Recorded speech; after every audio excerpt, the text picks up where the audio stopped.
Hi everyone. Just a quick little lesson on polygons. First of all, a polygon is a closed plane figure formed by three or more segments. So there's several examples here from a three-sided up to an eight-sided polygon. And in this class, we're really going to focus on what's called a regular polygon. Now, a regular polygon means that it's equilateral and equiangular. So in this triangle, if it's a regular triangle, we know those three sides are the same. In this hexagon, right, we would know that all six sides are equivalent as well. Equiangular means each of these angles up here, right, would have to be the same as well.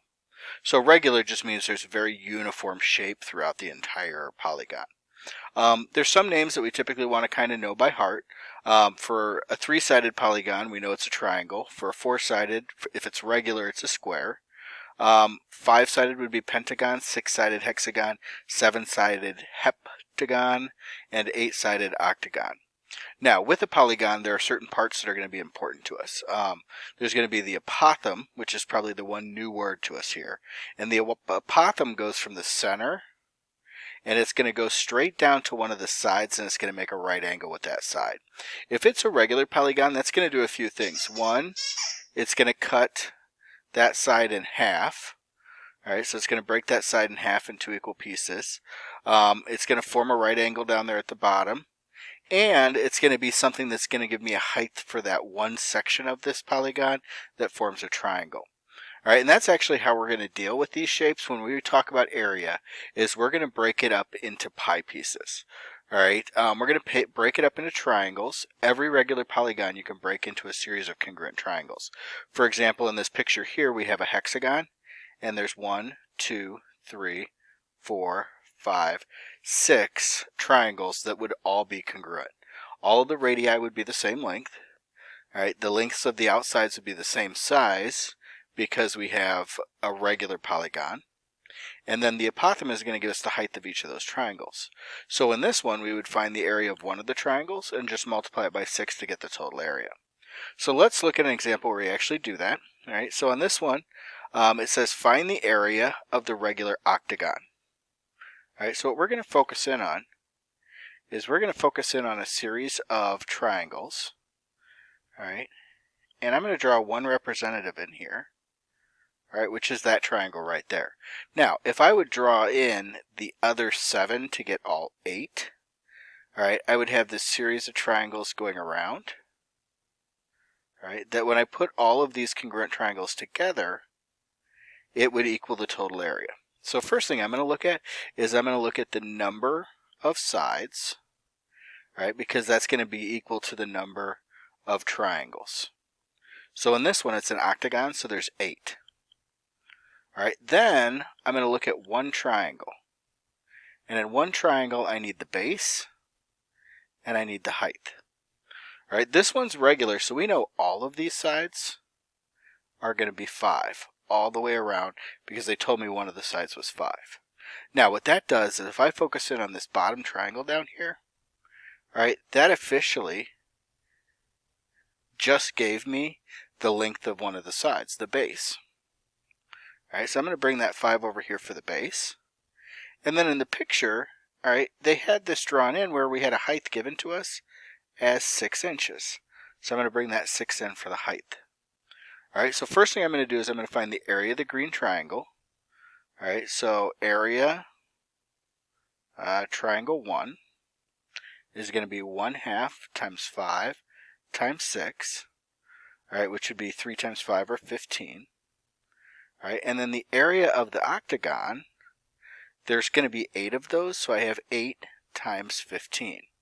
All right, that's going to be 80 plus 40 or 120.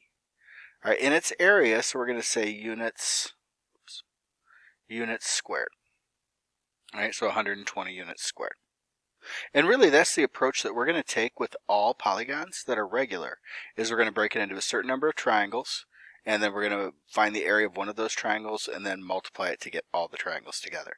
So let's look at example 2 here. Example 2 says find the area of the regular pentagon. Now, pentagon is a 5-sided, so number of sides, all right, which equals number of triangles, equals 5 here. All right, so the base on this, all right, we know it's going to be that 7.5. All right, because we have a 7.5 listed for one of the sides. All right, the height is going to be that 5.1 that was given. All right, so we have a 5.1 for the height. And that allows me, that's enough information to find the area of one of the triangles. So area of triangle 1 is 1/2 7.5 times 5.1. All right, so if we grab a calculator, we got 7.5 times 5.1. All right, that's 38.25. And then we're going to divide that by 2. All right, that's a 19.125. All right, that's area of triangle 1, but I want the area of the full pentagon. So area of the pentagon is going to equal the number of those triangles, which is 5, times the 19.125. And that's going to give me 95.625. Now, the thing that you have to watch out for on these is you're really going to have to watch out for what they ask for accuracy. So really be careful as far as whether you leave it to the tenths, hundredths, and thousands. This one didn't specify, but on the homework assignment that goes with this, there are going to be some that do specify, so be careful with that. And again, it's area, so units squared. All right, so those are two very typical. Most of your problems tonight are going to be just like those. Now, occasionally we're going to have to go and do the hard work of finding the apothem. Typically, though, for right now, it's going to be a hexagon. Later, you could look at pentagons and some other shapes, but you're going to have to use trig to help you find that apothem. So in this problem, we're looking at this triangle. All right, it's a hexagon. And a hexagon, we know something about the angles in here on the inside. All right, first thing, on a full circle, it's 360. So I've broken it into 6 triangles. So 360 over 6 is 60. So I know that the angle in here on each of these is going to be 60. All right. So I'm going to pull one of these triangles out to the side, and we're going to look at it kind of on its own. All right, I've got 60 degrees up there at the top. And this one, I know that these two sides are the same, all right, because those are both radii of this regular hexagon. All right, now I know this side is 8. All right, so first thing I'm going to do is I'm going to drop in the apothem that we need, all right, which is the height of that triangle.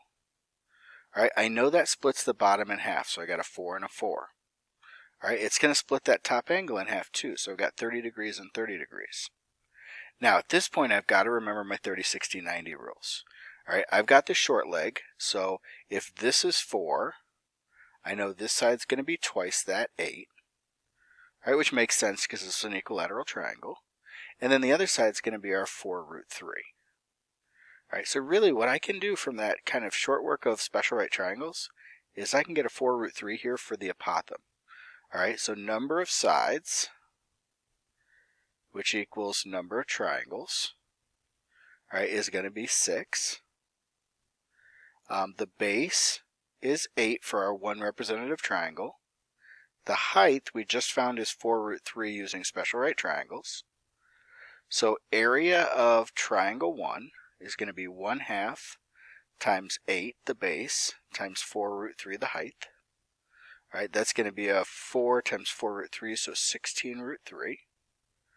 All right, and then the area of the hexagon, all right, is going to be that times 6, so 6 times 16 root 3, all right, which is going to equal 60 plus 36, so 96 root 3 units squared.